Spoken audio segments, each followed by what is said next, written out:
चाहत ने मिहिर की गाड़ी का दरवाजा जोर से बंद किया और चुपचाप आगे चलने लगी।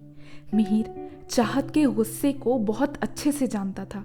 उसे पता था कि अभी वो कितनी भी कोशिश करे, चाहत उसके साथ घर नहीं जाने वाली। मिहिर खुद भी परेशान और चिड़चिड़ाया हुआ था, पर चाहे कितनी भी तकरार हो, आखिर उसे चाहत की परवाह तो थी ही। उसने सीधे अपने फोन से चाहत के घर का नंबर मिलाया। किस्मत से समर्थ ने ही फोन उठाया। उसने समर्थ को पता बताया कि चाहत उसे कहाँ मिलेगी और वहां उसे आने को कहा। समर्थ पूछना चाह रहा था कि ऐसा क्या हो गया जो मिहिर इस वक्त उसे कॉल करके चाहत को लेने बुला रहा है, पर इससे पहले कि वो कुछ पूछता मिहिर कॉल काट चुका था। मिहिर धीरे धीरे गाड़ी आगे बढ़ाता हुआ चाहत के पीछे पीछे चल रहा था। चाहत को इस वक्त किसी बात की परवाह नहीं थी। उसकी आंखों से आंसू रुकने का नाम नहीं ले रहे थे। लोग उसे देख रहे थे, पर उसे इस बात से कोई फर्क नहीं पड़ रहा था। शाम ढल रही थी और अंधेरा छाने वाला था। वो रास्ता ऐसा था कि जहां ज्यादा से ज्यादा लड़के ही दिखाई देते थे। कोई भी लड़की या तो अपने भाई, पापा या फिर बॉयफ्रेंड के साथ दिखाई देती थी। चाहत उस वक्त अकेली उस रास्ते से गुजर रही थी। मिहिर उसके पीछे था, पर देखने वाले लोगों को इस बात की खबर नहीं थी। एक पान के ठेले पर दो लड़के बैठे हुए थे। उनकी नजर चाहत पर गई। चाहत खूबसूरत तो थी ही, और उन लड़कों को चाहत की खूबसूरती ने अपनी तरफ खींचा। चाहत को अकेली देख वो लड़के चाहत के पास गए और जाकर उससे बात करने की कोशिश की। चाहत ने उन लड़कों को नजरअंदाज किया। वो उसके साथ चलने लगे और हमें आपसे दोस्ती करनी है, आपका नाम तो बताइए, इस तरह की बातें करने लगे। कुछ मिनटों के अंदर अचानक आगे से एक गाड़ी उनके सामने आकर जोर से रुकी। गाड़ी का दरवाजा खुला और उसमें से मिहिर बाहर निकला। उसने एक लड़के की कॉलर पकड़ी और उससे मारने लगा। अचानक दूसरे लड़के ने मिहिर पर हमला कर दिया। चाहत को समझ नहीं आ रहा था कि वो क्या करे। उसने पहले कभी जिंदगी में ऐसा मंजर नहीं देखा था। वो चिल्लाने लगी, मिहिर प्लीज चलो यहाँ से, इन लोगों को जाने दो। पर किसी ने चाहत की बात नहीं सुनी। मिहिर उन दोनों से अकेला लड़ रहा था कि अचानक सामने से एक बाइक आई। चाहत ने देखा कि समर्थ उस बाइक पर है।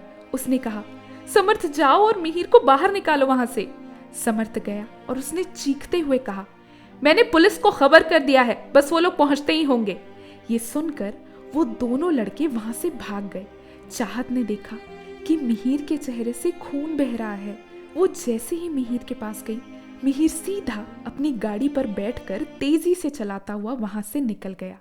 चाहत ने समर्थ को सारा किस्सा सुनाया। समर्थ ने पूछा, तो अब आगे क्या? चाहत ने मायूस होते हुए कहा, पता नहीं, मुझे तो कुछ समझ नहीं आ रहा है। घर वाले तो मानने को तैयार ही नहीं है, और मिहिर भी आजकल कुछ अजीब और चिड़चिड़ा सा हो गया है। मेरे अंदर अब और ताकत नहीं बची है लड़ने की। समर्थ ने कहा, ठीक है, फिलहाल घर चलो, बाद में आराम से बात करेंगे। मिहिर गुस्से में अपने घर पहुंचा। जैसे ही घर के अंदर गया, उसके घर वाले सब सामने बैठे थे। मिहिर की ये हालत देख के मिहिर की माँ भागकर उसके पास आई और परेशान होकर पूछने लगी, ये क्या हो गया तुझे मीहू? किससे झगड़ा करके आया है तू? और ये क्या हालत बना के रखी है अपनी? चल जल्दी, मैं दवाई लगा देती हूँ। मिहिर ने गुस्से में जवाब दिया, मैं ठीक हूँ माँ, और चुपचाप अपने कमरे में जाकर कमरे का दरवाजा बंद कर लिया। मिहिर के पापा चुपचाप ये सब देख रहे थे और मिहिर के अंदर जाने पर अपने काम में लग गए। एक हफ्ता बीत चुका था जब चाहत और मिहिर ने एक दूसरे से बात तक नहीं की थी। जो लोग एक दूसरे से बात किए बिना एक घंटे भी नहीं रह पाते थे, आज दूरियां इतनी बढ़ चुकी थी कि एक हफ्ता गुजर गया। दोनों सामने से एक दूसरे को देखकर निकल जाते, पर एक दूसरे से बात नहीं करते। चाहत अकेले में मिहिर को याद करके बहुत रोती।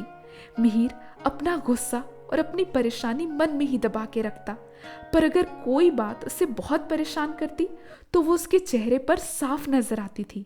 मिहिर के पापा अब मिहिर की हालत पर गौर करने लगे थे। मिहिर का मायूस चेहरा, उसका चिड़चिड़ाता हुआ मिजाज, कभी खाना खाना कभी नहीं, ये सारी चीजें अब उनको परेशान करने लगी थी। वहां चाहत के घर में भी कुछ ऐसा ही हाल था। चाहत की माँ का दिल धीरे धीरे पिघलता जा रहा था। माँ भी अपनी बेटी के उदास चेहरे को नहीं देख पा रही थी। सार्थक का मन अब भी पहले जैसा ही था। चाहत के पापा क्या सोच रहे थे ये बताना मुश्किल था, क्योंकि ना तो वो किसी को अपने दिल की बात बताते और ना ही उनके चेहरे से कुछ पता चलता। दोनों घरों में मनहूसियत सी छाई हुई थी। मिहिर रोज शाम घर के बाहर आकर खड़ा रहता और चाहत भी ठीक उसी वक्त अपनी बालकनी पर आकर खड़ी होती। चाहत के साथ हमेशा की तरह उसकी छोटी दोस्त छाया होती। मिहिर और चाहत बीच बीच में एक दूसरे को देख लिया करते, पर अगर दोनों की नजरें कभी मिल जाएं तो नजरें फेर लेते। मिहिर छाया को देखता और नीचे से हाथ हिलाकर उसे हाय करता। छाया भी बड़े प्यार से हाथ हिलाकर उसका जवाब देती। मिहिर नीचे से चिल्लाकर छाया से पूछता, छाया चलो घूमने, तुम्हें चॉकलेट खिलाकर लाता हूँ। कभी कभी छाया भी मिहिर के साथ घूम कर आ जाया करती। छाया बच्ची थी पर बहुत बातें समझती थी। उसने एक शाम चाहत से पूछा, चाहत दीदी आप आजकल मिहिर भैया से बात नहीं करती हो, बड़े दिनों से आप दोनों छत पर भी नहीं मिले। चाहत ने सारा किस्सा अपनी छोटी दोस्त छाया को बताया। छाया ने पूछा, मैं मिहिर भैया से बात करूं क्या? चाहत ने कहा, नहीं नहीं तुम कुछ मत करो, अब सब मैंने ऊपर वाले के हाथ में छोड़ दिया है। और मैंने कहीं से सुना था कि हमारी किस्मत में जो लिखा है वो हमें मिलता ही है।